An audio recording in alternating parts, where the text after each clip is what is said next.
Hola, yo soy la doctora Tati Pediatra y hoy les voy a explicar cómo usar el mindfulness con las comidas de tus hijos.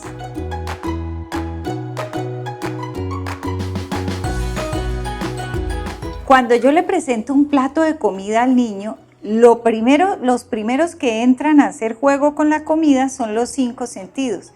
Entonces, la comida, el plato, se somete a un análisis exhaustivo por los 5 sentidos.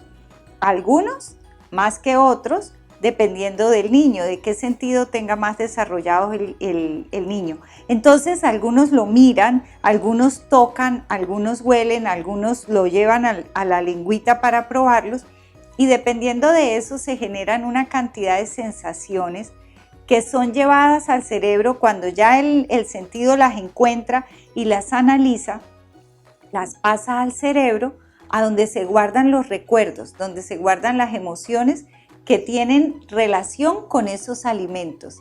Entonces llegan allá a la amígdala, que es la que nos maneja eso, y sale un informe. Entonces, la carne, el informe de la carne, y de acuerdo a esa información que haya ya almacenada, de cómo haya sido su relación con esa textura de la carne, con esa textura de las frutas, con esa textura de los vegetales, es de donde va a resultar la aceptabilidad del niño a esas comidas o tal vez la repulsión. O sea, si el niño guarda un recuerdo de las carnes, por ejemplo, de que lo obligaban a comérsela cuando tenía 6 meses, o tal vez de que la fruta y lo presionaban para que se la comiera, o el arroz, o bueno, los vegetales, o el recuerdo de él es ver a papá arrugando la cara cuando él tenía 7 meses y comía el brócoli, o él escuchó que la mamá le decía a la abuela, a mí no me vayas a servir zanahoria porque no me gusta. Ese recuerdo se fue a la amígdala y esa es la información que sale cuando él se enfrenta a esta textura de las frutas, de las texturas de las verduras o las texturas de las carnes. Y de allí, pues, que sale una negada, una negación para esas texturas similares o para la misma textura que arroja la información. Entonces, si ustedes ven, los 5 sentidos, el sentido del tacto, el de la vista, son los que primero escanean, se va la información al cerebro y de ahí print el resultado. Vamos a ver cómo aprovechamos eso para que el niño acepte ciertas texturas. Entonces, si el niño tiene más desarrollado el sentido del tacto, se puede generar muy fácilmente una hipersensibilidad táctil, por ejemplo, a esta textura, de manera que cuando él toca algo que se le parezca, lo que va a desarrollar es una aversión a esos alimentos. Entonces miren que entre el sentido de la vista y el olfato tenemos el 90% ya de que tu hijo acepte o niegue o se niegue para determinadas comidas, para determinados alimentos.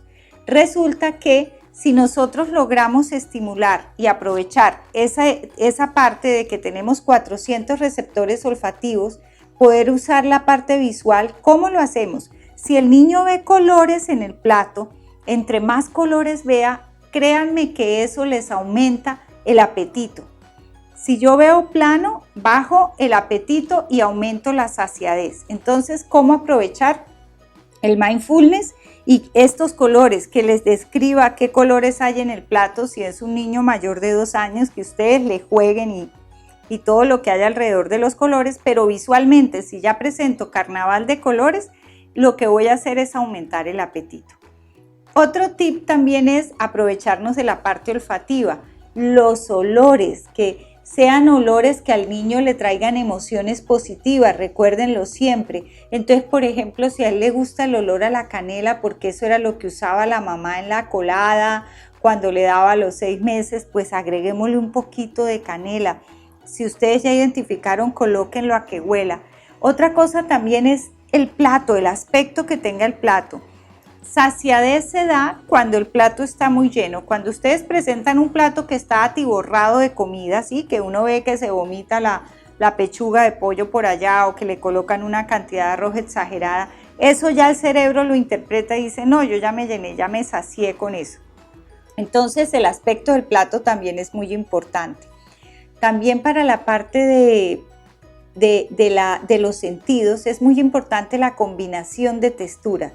Por ejemplo, una textura líquida con un sólido Es decir, ustedes preparen unas salsitas en la casa, la agregan a la pechuguita si no les acepta la carne, o una vinagreta bien deliciosa y la agregan a las verduras. Esa combinación de líquido con sólido aumenta el apetito. En cambio, si yo le doy solo el sólido, la saciedad se dispara. Entonces allí vamos mezclando lo mismo, lo crujiente. Si yo logro dar algo crujiente con algo que sea de una textura diferente, que no cruja tanto, pues voy a aumentar la saciedad. Entonces yo puedo usar estas semillitas que tengo acá, que son de ajonjolí, o uso las de linaza, o uso las de chía, y por ejemplo se las echo por encima al pollito, a la carne o a las ensaladas. Y ponemos a que el niño escuche cómo cruje, ¿sí? Y ahí estamos con el sentido del oído. Escucha, trituremos, trituremos. Eso de triturar, eso de crujir también nos va a aumentar el apetito. ¿Por qué? Porque el sentido de recompensa del niño aumenta. Entonces, cuando yo le digo, escucha cómo suena, el sentido de recompensa del niño aumenta, se dispara. Ellos lo ven como un juego. Entonces, de esta manera, combinando texturas, podemos lograr el dulce con el mojado con el sólido, el crujiente con las otras texturas, y aumentamos el apetito. Y en cuanto al gusto, también nosotros podemos usar ese sentido del gusto combinándole sabores. Obviamente los sabores más aceptados son el dulce, eso sí es innato. Entonces, ¿yo qué es lo que hago? Pues yo le hago una salsita agridulce, por ejemplo, y se la agrego a la carnecita o se la agrego a la ensalada. Y créanme que así ustedes logran aumentar más el apetito. De otra manera, lo que más se dispara es la saciedad. Entonces, estimulando los 5 sentidos con el mindfulness, que el niño lo huela, que el niño lo cruja, que el niño lo mastique, escucha cómo suena, a qué huele. De todas esas maneras ustedes van a lograr bajar la saciedad y disparar el apetito. Inténtenlo y me cuentan cómo van.